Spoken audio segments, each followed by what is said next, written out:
지금 이제 우리 베드로를 통하여서 하나님께서는 우리에게 이제 예수님에 대해서 계속해서 설명을 하고 있습니다.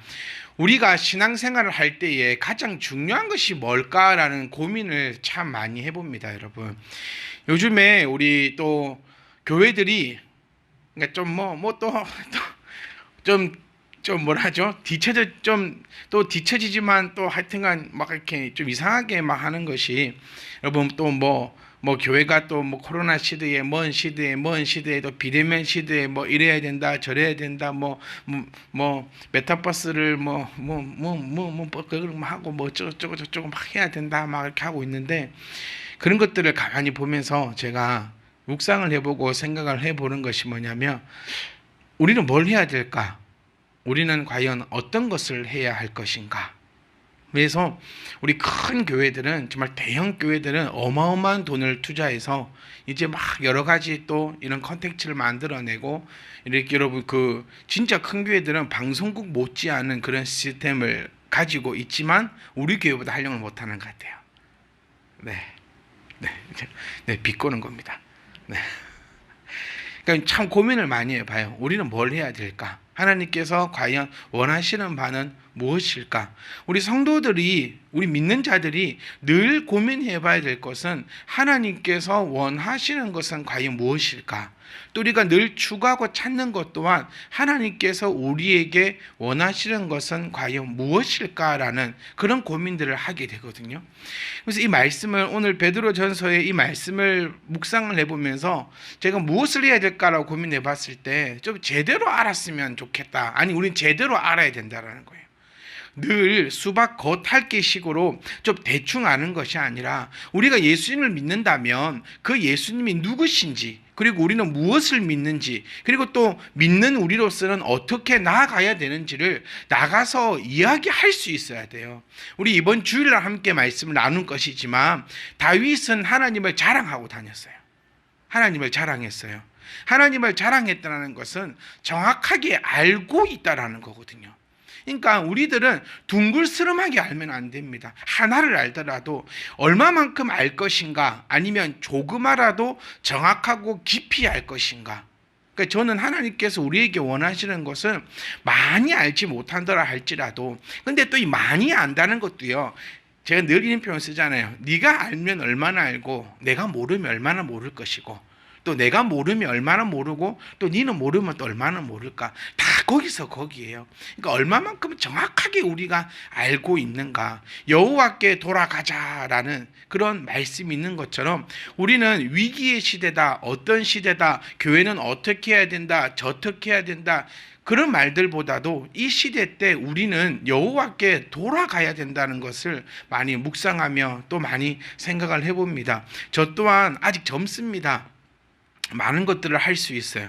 그리고 많은 것들을 배웁니다. 많은 것들을 연마합니다. 많은 것을 습득합니다.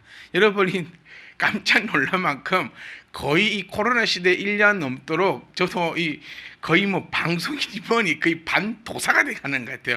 왜냐면 방송국 한 개 차리라 하면은 이제는 차릴 수 있을 정도까지도 완전 오늘 사야 되나 말아야 되나 어찌해야 되나 저찌해야 되나 그 고민을 항상 하고 있는 거예요. 간사님들 참 힘들어요. 오늘 살했다가 다음날 다시 사죄말했다가 또 살했다가 사죄말했다가 그런 것들이 수십 번 하거든요.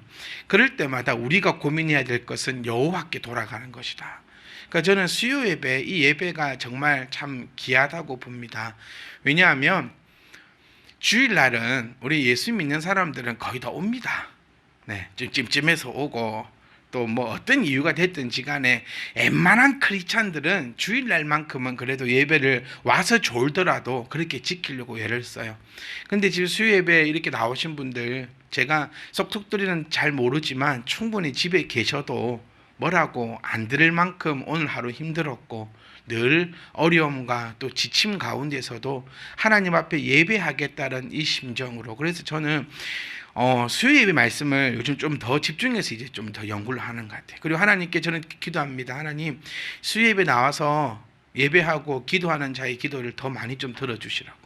우리 작은 참비님만 교회 성도가 다 잘 되면 좋겠지만, 그래도 수요 예배 그래도 이 시간에 우리가 이렇게 나오고 또 교회 성경 공부를 한다, 뭘 한다라고 여호와께 돌아가자고 했을 때 이렇게 우리가 하나님 말씀을 사모하면서 우리가 모였으니 하나님께서 주시는 그 특별한 은혜가 우리 가운데 넘쳐날 수 있기를 간절히 소망해 봅니다. 그래서 여러분들도요, 좀 우리가 기왕 왔으니까 집중을 딱 하셔서 하나님의 그 귀한 음성을 좀 알아갈 수 있는, 그래서 둥글스름하게 알는 것이 아니라 확실하게 알고 있는 그 복음으로 말미암아 우리 신앙의 어려움이 없기를 원합니다. 사실 오늘 이 설교를 다 했습니다.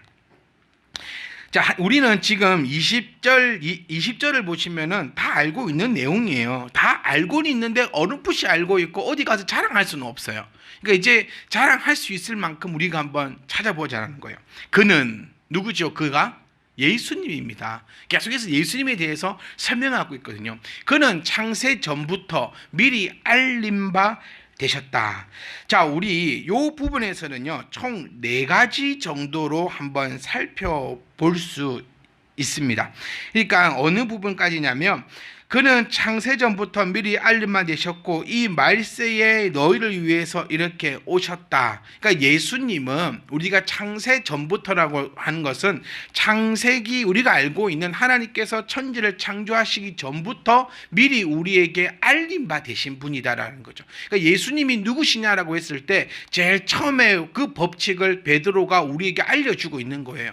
예수님은 창세전부터 미리 알림 바 되셨다. 누가 알린 거죠? 성부 하나님께서 예수님을 미리 알림 바 되셨고 그의 계획하심, 하나님의 계획하심을 통하여서 예수님이 이 땅에 오셨다라는 것입니다. 그래서 베드로는 이 구문을 통해서 창세전과 또 말세를 비교해서 4가지의 사건을 드러내고 있는데요. 하나는 하나님의 구속 사역은 창세 전부터 종말에 이르기까지 진실하게 진행되었다라는 거예요. 그러니까 여기서 우리는 창세와 말세의 단어에 주목을 해봐야 됩니다. 창세는 시작이잖아요. 그리고 말세는 끝입니다. 그러니까 인류의 시작과 인류의 끝 가운데 하나님의 그 구속 사역은 진실하게 거짓 없이 계획되신 바 그대로 하나님께서 모든 걸 이루어 나가고 계신다는 사실이죠.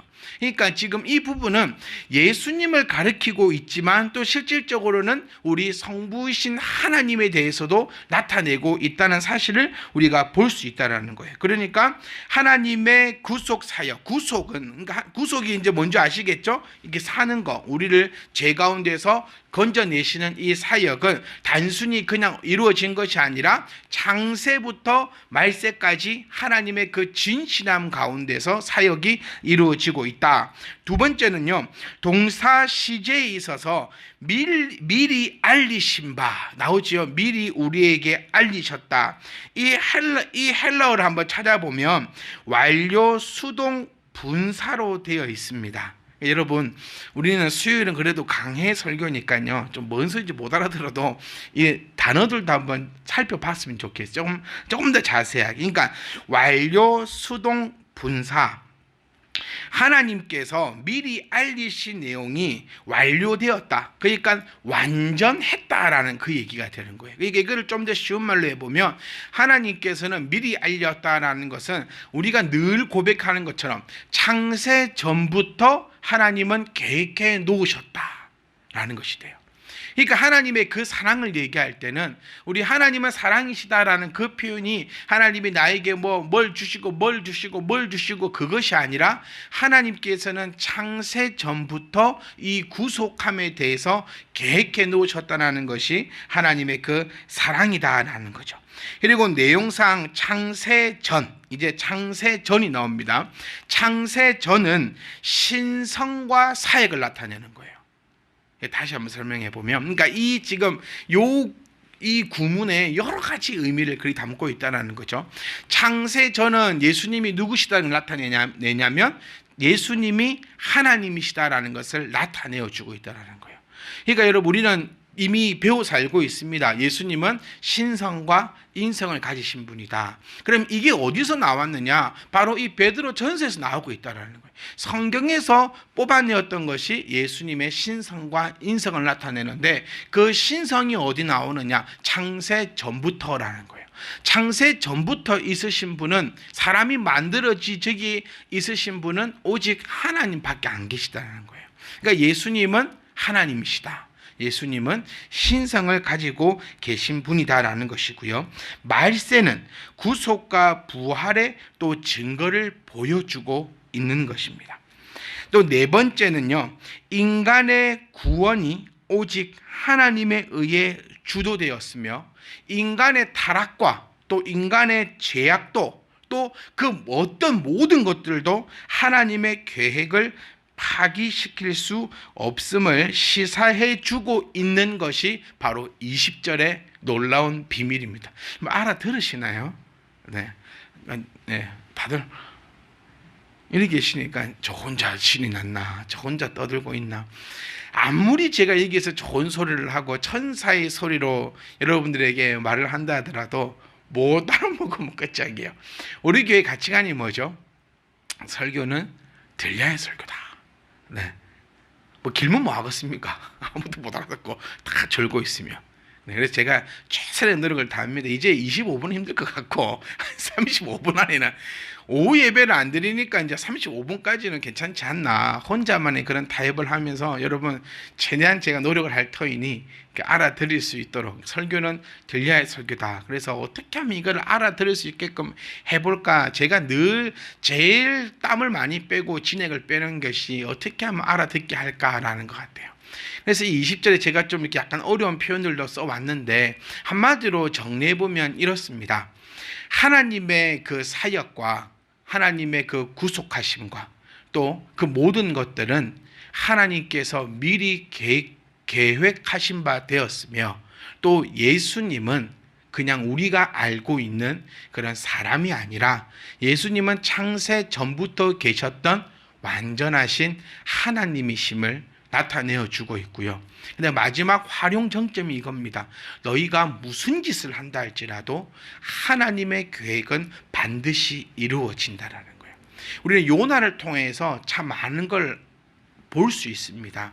하나님이 나에게 계획하셨다면 그 계획은 반드시 이루신다라는 거예요.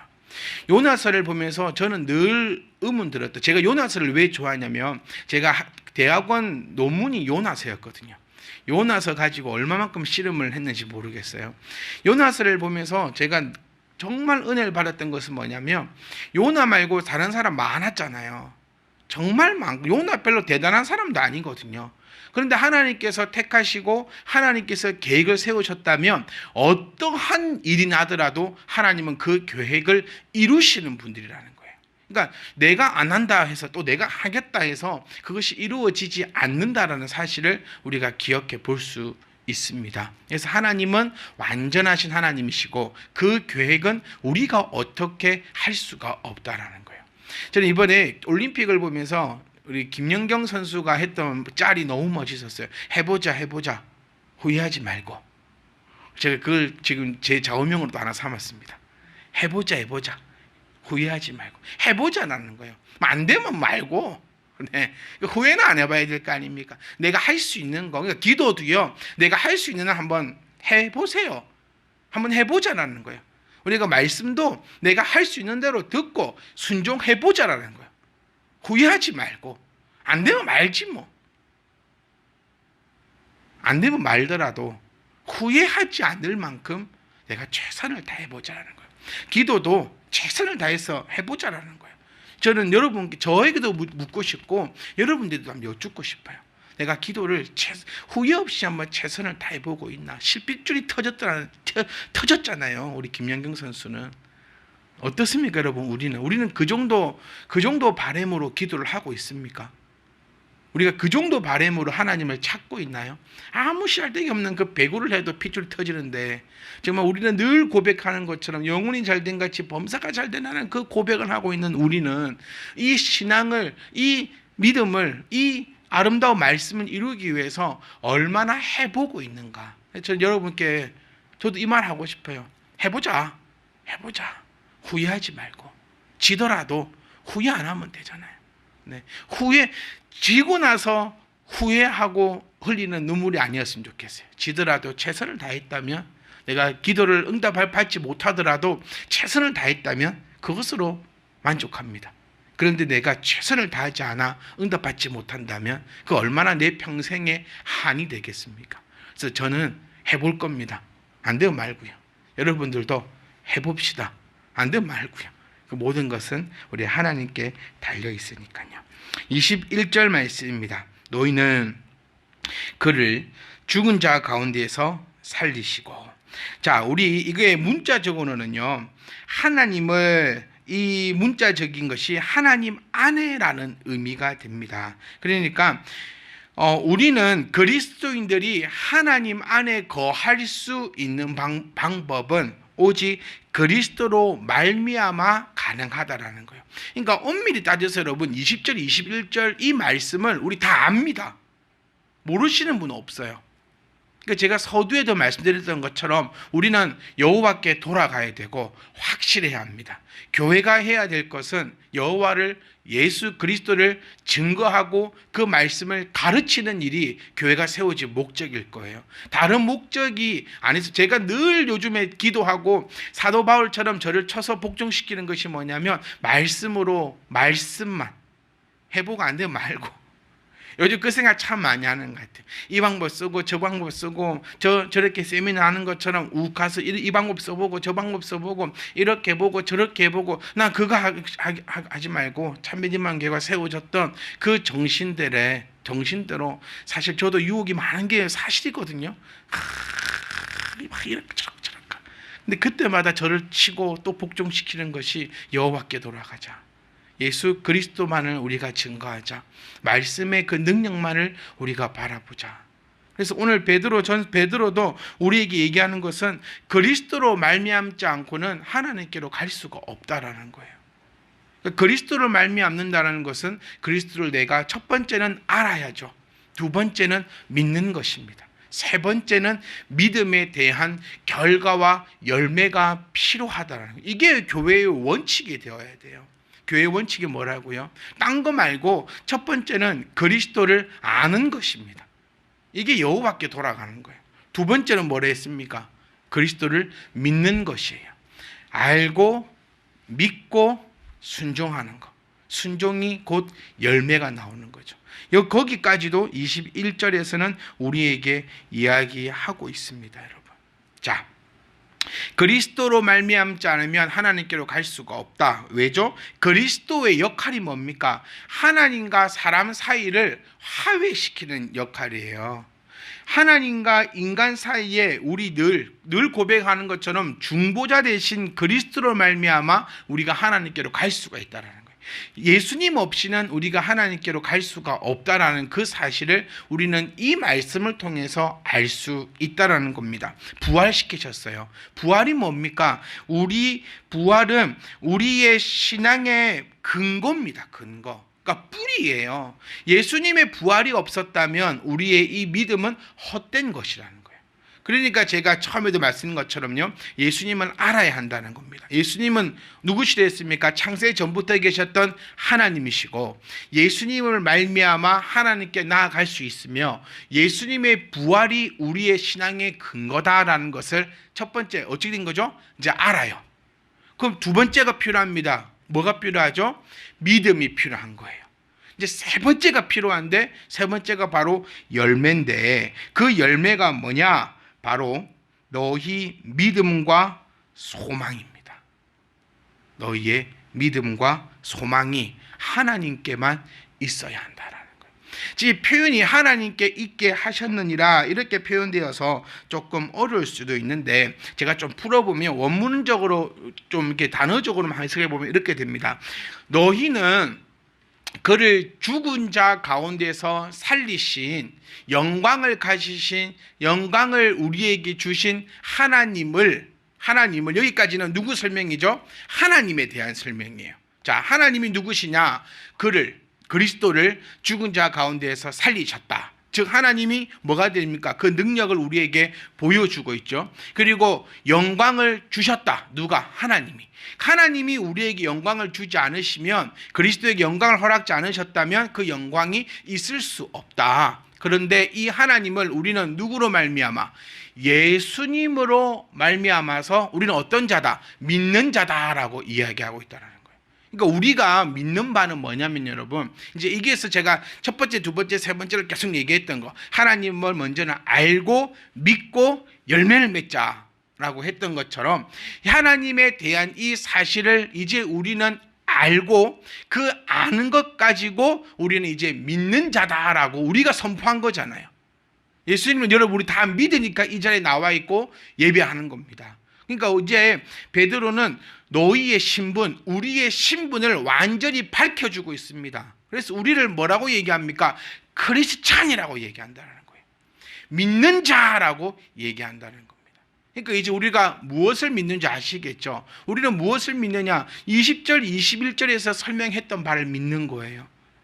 우리는 이런 하나님을 믿고 있고 또 그 하나님을 그리스도로 말미암아서 하나님께로 나아가고 있는 우리는 믿는 자가 됩니다. 그러니까 허튼 것 좀 안 믿었으면 좋겠어요. 우리는 오직 그리스도를 믿는 자. 마지막에 딱 쟁점을 찍어봅니다. 그런 이제 여기까지 질문이 이제 여기까지 이제 우리의 신분이 이제 뭐가 됐죠? 믿는 자. 믿는 자라면 이제 어떻게 해야 되느냐? 너희 믿음과 소망이 하나님께만 있어야 합니다. 이게 원문적 해설입니다. 너무 멋지지 않습니까, 여러분? 저는 이 문장에서 숨이 멎어 버리는 것 같았어요. 그 앞쪽까지만 해도 우리는 믿는 자라고 다 고백합니다. 믿는 자. 어디 뭐 종교 쓰는 날, 요즘 참 종교 쓰는 날이 참 없는 것 같아요. 어디 이제 문서 이런 데도 종교 쓰는 날에는 항상 기독교, 또 그리스도인, 나는 믿는 자, 여기까지 얘기를 딱 했어요. 그럼 이제 우리는 언제 어떻게 살아야 되느냐? 딱 찍어줄 겁니다. 믿는 자들은 믿음과 소망이 하나님께만 있어야 합니다. 정확하게 얘기해 보면 믿음과 소망이 하나님께만 있지 않고 다른 데 있는 사람은 하나님을 믿는 자가 아니다라는 거죠. 제일 못된 사람이에요. 왜 못된 사람이죠? 거짓말쟁이니까요. 안 믿는 사람들보다 거짓말쟁이가 더 못됐다고 성경은 그렇게 나타내고 있습니다. 네. 안 믿는 사람들은 교회를 욕도 안 합니다. 우리 절 욕 안 합니다. 안 하잖아요. 그냥 모르거든요. 뭘 하고 있는지. 그러니까 이 거짓말쟁이들이 복음을 해방하고 오히려 교회를 더럽히고, 여러분 교회에서 싸움 날 때 안 믿는 사람들이 들어와 싸우던가요? 요즘 여러분 교회 신고가 많이 들어간다 합니다. 문자가 와요. 이 구청에서 신고가 교인들이 신고해요. 방역수칙 어겼다고. 그 교회 다니는 사람들이 신고를 해요. 네, 이거 방역수칙 지켜야겠지. 방역수칙을 안 지켰는데 신고를 해서 네가 나쁜 놈이다, 그 말을 하고 싶지 않고, 그리스도 안에 있는 사람들의 항상 얘기해요. 성경은, 말씀은. 그러니까 우리에게 이 말씀 구절이 좀 큰 충격으로 다가왔으면 좋겠습니다. 다시 한 번만 더 해볼게요. 예수님 믿는다면 우리의 믿음과 소망은 하나님께만 있어야 합니다. 그럼 오늘 밤에 우리는 점검해 보셔야 돼요. 나의 믿음과 소망이, 그러니까 믿음이 뭐냐, 소망이 뭐냐, 그 정도는 이제 설명 안 해도 될 것 같아요. 나의 믿음과 소망이 하나님께 도가 아니고 하나님께만 있어야 됩니다 라고 이야기했어요. 믿는 자는 믿음과 소망이 하나님께만 있어야 합니다. 왜냐하면 하나님이 그렇게 만들었거든요. 내 소망과 믿음 어디에 있을까요? 왜 믿음과 소망이 하나님께만 있어야 되냐면 하나님만 변하지 않아요. 다른 건 다 변합니다. 자식에게 믿음과 소망을 둘 필요는 없는 것 같아요. 네, 요즘 이 말이 좀 다가오는 것 같아요. 품 안의 자식이다라는 그 말이 좀 다가오는 것 같아요. 네, 이제 커가지고 다 다 변해요. 매일 뭐 내 품에 있고 내 말 잘 들을 같은 그런 자식들도 뭐 우리는 말 잘 들었습니까? 네. 다 변하는가? 뭐 어디에 여러분 믿음과 소망을 두고 있으렵니까? 저는 이 말씀을 통해서 오늘도 다짐해 봅니다. 나는 믿는 자니까 내 소망과 내 믿음은 하나님께만 두겠다. 왜냐하면 그게 내가 다치지 않는 방법이에요. 네. 상처를 받았다라고 하지 말고 상처를 받게끔 내가 만들어요. 내가 소망을 이곳에 두니까, 내 믿음을 저곳에 두니까 다 그것들이 나를 공격하더라는 거예요. 하나님은 절대로 나를 공격하지 않으십니다. 왜냐하면 하나님은 나의 요새시니까요. 하나님은 절대로 나를 실망시키지 않으십니다. 하나님은 전능하신 분이니까요. 그러니까 믿는 자 된 우리들은 우리의 믿음과 소망을 하나님께만 둘 수 있는, 그래서 저는 그러고 싶어요. 우리의 이 신앙의 생활이, 우리의 이 땅의 삶이 나그네 삶이다라고 고백하고 있는 이 땅의 삶이 정말 멋있었으면 합니다. 어디에 세상에 소망 둬가지고 또 넘어지지 말고, 또 내가 저거를 믿었는데 거기서 또 꼬꾸라지지 말고, 오직 내 믿음과 내 소망은 하나님께만 두고, 영혼이 잘된 같이 범사가 잘 되어 어깨 쭉 펴고 하나님께서 창조하신 이 세상을, 하나님께서 창조한 내가 좀 멋있게 살아가다가 주가 부르실 때 우리 멋있게 갑시다, 여러분. 네, 막 가기 싫다 막 이렇게 가지 말고 굿바이. 얼마나 멋집니까, 여러분? 저는 그리 가고 싶어요. 굿바이. 긴 말도 필요 없잖아요. 굿바이. 나의 믿음과 소망은 하나님께만. 기도하겠습니다.